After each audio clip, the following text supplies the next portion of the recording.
तुलसीदास जी, अचानक बात याद आ गई। संत तुलसीदास जी का जब विवाह हुआ तब वो कोई भक्त नहीं थे, बस भगवान का भजन करते थे, वो ब्राह्मण के नाते।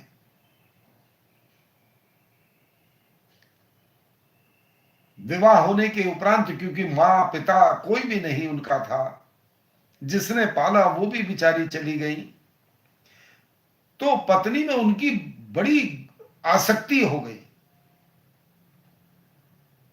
न जाने कहां कब गुरु कोई नहीं जानता। उनकी पत्नी यानी रत्नावली जी, उनके भाई लेने आ गए और वह अपने पियर चली गई। मैका भी बोलते हैं। तुलसीदास जी घर आए, लगा पत्नी चली गई, उनकी आसक्ति बहुत थी। वह उसी समय अपनी ससुराल को प्रस्थान कर गए। कैसे कैसे गए, नदी मुर्दे पर बैठ करके पार कर गए। उन्होंने समझा ये कोई लकड़ी नदी में बह रही है, वो मुर्दा था, मुर्दे पे बैठ करके नदी पार कर गए। आगे पहुंचे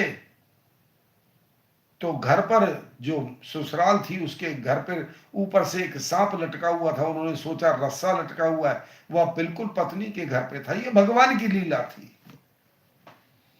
उस सर्प को पकड़ करके ऊपर चढ़ गए। आधी रात का समय, दरवाजा खटखटा दिया। पत्नी ने दरवाजा खोला, देख करके वो परेशान हो गई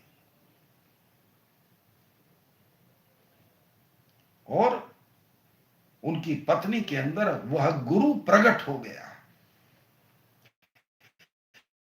उन्होंने कहा इस हाड़ मास के शरीर में इतनी आसक्ति है, अगर राम में इतनी होती तो तुम भी पार हो गए होते और मैं भी पार हो गई होती। तुलसीदास को बोध हो गया